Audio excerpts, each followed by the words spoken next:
ஓட்டு போட்டவங்க எல்லாம் தற்குறின்னு சொல்றாங்களே. தற்குறிலாம் இல்லங்க.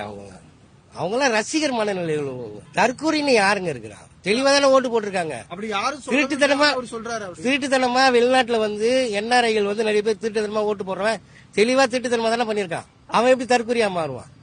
தற்குறிங்கிறவன் வந்து ஏதா கோமாளித்தனம் பண்றவன் தான் தற்குறி. இவனுங்கெல்லாம் தெளிவா பண்ற கிரிமினல்ஸ். தற்குறிக்கும் கிரிமினல்ஸுக்கு வித்தியாசம் இருக்குல்ல. பாஸ்போர்ட் இருக்கு, 2 வாக்குரிமை இருக்கு. 2 வாக்குரிமையை வச்சுக்கிட்டு அங்க ஒரு ஓட்டு போடுவேன், இங்க ஒரு ஓட்டு போடுவேனா?